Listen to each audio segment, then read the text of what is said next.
ದಕ್ಷಿಣ ಕನ್ನಡ ಜಿಲ್ಲೆಯಲ್ಲೂ ಕೂಡ ಮಳೆರಾಯ ಅಬ್ಬರಿಸಿ ಬೊಬ್ಬೆರೆದಿದ್ದಾನೆ. ಅರಬ್ಬಿ ಸಮುದ್ರ ಸಾಕಷ್ಟು ಪ್ರಕ್ಷುಬ್ಧವಾಗಿದೆ. ಮಂಗಳೂರಿನಲ್ಲೂ ಕೂಡ ಮಳೆರಾಯನ ಆರ್ಭಟ ಜೋರಾಗಿದೆ. ಕಡಲ್ಕೊರೆತದ ಭೀತಿ ಉಂಟಾಗ್ತಾ ಇದೆ. ದಡಕ್ಕೆ ರಕ್ಕಸ ಗಾತ್ರದ ಅಲೆಗಳು ಅಪ್ಪಳಿಸ್ತಾ ಇದ್ದಾವೆ. ರೆಸಾರ್ಟ್ಗಳು, ಮನೆಗಳು ಕಡಲ್ಕೊರೆತದ ಭೀತಿಯಿಂದಾಗಿ ಆತಂಕಕ್ಕೀಡಾಗಿದ್ದಾರೆ. ಕರಾವಳಿಯಲ್ಲಿ ಕಳೆದ 2 ದಿನಗಳಿಂದ ಮಳೆಯ ಅಬ್ಬರ ಜೋರಾಗಿರುವಂತದ್ದು. ಈ ಹಿನ್ನೆಲೆಯಲ್ಲಿ ಕರಾವಳಿಯ ಇಡೀ ಅರಬ್ಬಿ ಸಮುದ್ರ ಪ್ರಕ್ಷುಬ್ಧವಾಗಿದೆ. ಜೊತೆಗೆ ಕಡಲ್ಕೊರೆತದ ಭೀತಿ ಕೂಡ ಎದುರಾಗಿರುವಂತದ್ದು. ನಾವೀಗ ಇರುವಂತದ್ದು ಮಂಗಳೂರಿನ ಸಸಿಹಿತ್ಲು ಕಡಲ ಕಿನಾರೆಯ ತಟದಲ್ಲಿ. ರಕ್ಕಸ ಗಾತ್ರದ ಅಲೆಗಳು ಕಡಲ ತಪ್ಪಲಿಗೆ ಬಂದು ಅಪ್ಪಳಿಸ್ತಾ ಇದೆ. ಸಂಪೂರ್ಣವಾಗಿ ಕಡಲು ಬಣ್ಣ ಬದಲಾಗಿ ಪ್ರಕ್ಷುಬ್ಧವಾಗಿರುವಂತದ್ದು. ಜೊತೆಗೆ ಈ ಭಾಗದಲ್ಲಿ ಸಾಕಷ್ಟು ಸಂಖ್ಯೆಯಲ್ಲಿ ಕಡಲ್ಕೊರೆತವನ್ನು ತಡೆಯುವ ನಿಟ್ಟಿನಲ್ಲಿ ತಡೆಗೋಡೆಯನ್ನು ಅಥವಾ ದೊಡ್ಡ ದೊಡ್ಡ ಈ ಕಪ್ಪು ಕಲ್ಲುಗಳನ್ನು ಹಾಕುವ ಮುಖಾಂತರವಾಗಿ ತಡೆಗೋಡೆ ಕಡಲ್ಕೊರೆತವನ್ನು ತಡೆಯುವ ನಿಟ್ಟಿನಲ್ಲಿ ಇದೊಂದು ಕಲ್ಲನ್ನು ಹಾಕ್ತಿದ್ರು. ಅಂದ್ರೆ ಸಂಪೂರ್ಣವಾಗಿ ಕಡಲ ಪಕ್ಕದಲ್ಲೇ ಕಲ್ಲನ್ನು ಹಾಕಲಾಗಿತ್ತು. ಆದ್ರೆ ಇದೀಗ ಈ ಕಲ್ಲು ಕೂಡ ಸಮುದ್ರದ ಪಾಲಾಗಿರುವಂತದ್ದು. ಇದರಿಂದಾಗಿ ಅನೇಕ ಮನೆಗಳು, ಜೊತೆಗೆ ರೆಸಾರ್ಟ್ಗಳಾಗಿರಬಹುದು, ಪಕ್ಕದ ದೇವಸ್ಥಾನಗಳ ಜೊತೆಗೆ ಇಲ್ಲೊಂದು ಸ್ಮಶಾನ ಕೂಡ ಇದೆ. ಈ ಸ್ಮಶಾನವೂ ಕೂಡ ಈಗ ಅಪಾಯದ ಭೀತಿಯಲ್ಲಿರುವಂತದ್ದು. ದೃಶ್ಯದಲ್ಲಿ ತೋರಿಸ್ತಾ ಹೋಗ್ತೀವಿ ನೋಡಿ.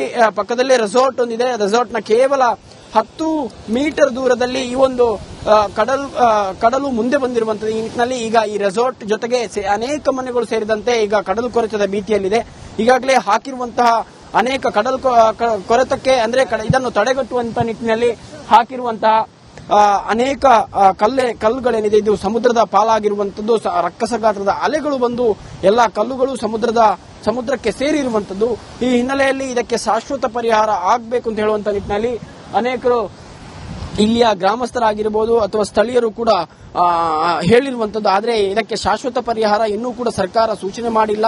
ಜೊತೆಗೆ ಪ್ರತಿ ವರ್ಷವೂ ಕೂಡ ಈ ಕಲ್ಲನ್ನು ಹಾಕುವಂತದ್ದಾಗಿರಬಹುದು. ಜೊತೆಗೆ ದೊಡ್ಡ ಮರಳಿನ ಬ್ಯಾಗ್ಗಳನ್ನು ಅಳವಡಿಕೆ ಮಾಡುವಂತಹ ಕೆಲಸ ಕಾರ್ಯಗಳು ಆಗ್ತಾ ಇದೆ ಬಿಟ್ರೆ ಬೇರೆ ಏನೂ ಕೂಡ ಆಗ್ತಾ ಇಲ್ಲ. ಈ ಹಿನ್ನೆಲೆಯಲ್ಲಿ ಇದೀಗ ಈ ಕಡಲ್ಕೊರೆತದಿಂದ ಮತ್ತಷ್ಟು ಪ್ರಾಣಾಪಾಯ ಅಥವಾ ಈ ಒಂದು ರೆಸಾರ್ಟ್ಗಳೇ ಅಥವಾ ಮನೆಗಳೇ ಸಂಪೂರ್ಣವಾಗಿ ಸಮುದ್ರದ ಪಾಲಾಗುವಂತಹ ಪ್ರಮೇಯ ಕೂಡ ಎದುರಾಗಿರುವಂತದ್ದು. ಈ ಬಗ್ಗೆ ಮಾತಾಡಲಿಕ್ಕೆ ನಮ್ಮ ಜೊತೆ ಸ್ಥಳೀಯರು ಕೂಡ ಇರುವಂತದ್ದು. ಸರ್, ಎಷ್ಟು ವರ್ಷದಿಂದ ಇಲ್ಲಿ ಕಡಲ್ಕೊರೆತ ಭೀತಿ ಇದೆ? ಈಗಿನ ಪರಿಸ್ಥಿತಿ ಹೇಗಿದೆ? ಈಗಿನ ಪರಿಸ್ಥಿತಿ ನೀವೇ ನೋಡ್ತಿದ್ದೀರಲ್ಲ, ಭಯಂಕರ ಅಪಾಯಕಾರಿಯಾಗಿದೆ. ಅದೇ ಯಾವಾಗ ಏನಾಗ್ತದೆ ಅಂತ ಹೇಳಿಕ್ಕಾಗಲ್ಲ. ಸಮುದ್ರದ್ದು ಅಲೆಗಳು ಸಹ ಬಹಳ ಜೋರಾಗಿ ದಡಗೆ ಅಪ್ಪಳಿಸ್ತಿದೆ. ಇದು ಬಹಳ ವರ್ಷಗಳ ನಂತರ ಈ ತರ ಆಗುದು. ಇದಕ್ಕಿಂತ ಮುಂಚೆ ಸಮುದ್ರ ತುಂಬಾ ದೂರದಲ್ಲಿತ್ತು. ಈಗ ತುಂಬಾ ಹತ್ತಿರ ಬಂದಿದೆ. ನಮಗೆ ಭಯಭೀತಿಯ ಒಂದು ವಾತಾವರಣ ಇಲ್ಲಿ ಸೃಷ್ಟಿಯಾಗಿದೆ. ನೀವೇ ನೋಡ್ತಿದ್ದೀರಿ, ಮೊದಲು ಆ ಕಡೆಯಿಂದ ನಮ್ಮ ಸರ್ಕಾರದಿಂದ ಕಲ್ಲುಗಳನ್ನು ಹಾಕೊಂಡು ಬಂದಿದ್ದಾರೆ. ಆದರೆ ಸ್ವಲ್ಪ ಜಾಗವನ್ನು ಬಿಟ್ಟು ಮತ್ತೆ ಮುಂದುವರಿಸಿದ್ದಾರೆ. ಈ ಜಾಗಕ್ಕೆ ಆದಷ್ಟು ಬೇಗ ನಮ್ಮ ಶಾಸಕರು ಹಾಗೇನೆ ಇದಕ್ಕೆ ಸಂಬಂಧಪಟ್ಟ ಅಧಿಕಾರಿಗಳು ಬಂದು ಇದನ್ನೊಂದು ಪರಿಶೀಲಿಸಿ ಆದಷ್ಟು ಬೇಗ ಇದಕ್ಕೆ ಒಂದು ತಡೆಗೋಡೆಯನ್ನು ನಿರ್ಮಿಸಬೇಕಾಗಿ ನಮ್ಮ ಸ್ಥಳೀಯರಿಂದ ವಿನಂತಿ. ಸುಮಾರು ನೀವೇ ನೋಡುವಾಗ ಇಲ್ಲಿ ಒಂದು 50-60 ಮನೆಗಳು ತುಂಬಾ ಅಪಾಯದ ಅಂಚಿನಲ್ಲಿದೆ. ಇದು ಸಮುದ್ರ ಕೊರೆತ ಇನ್ನೂ ಮುಂದೆ ಬಂದರೆ ಇದೊಂದು ಸಸಿಹಿತ್ಲು ಈಗ ಪ್ರವಾಸಿಗರ ತಾಣಾಗಿದೆ. ಇಷ್ಟು ಒಳ್ಳೆಯ ಪ್ಲೇಸ್ ಅನ್ನು ನಾವು ಕಳೆದುಕೊಳ್ಳುತ್ತೇವೆ. ಸುಮ್ಮನೆ ಜಾಗ ಸಹ ಒಮ್ಮೆ ಕೊರೆತ ಆದ್ರೆ ತುಂಬಾ ಈ ತೆಂಗಿನ ಮರಗಳು, ಗಿಡಗಳು ಎಲ್ಲ ನಷ್ಟದ ಪರಿಸ್ಥಿತಿ ಬರ್ತದೆ.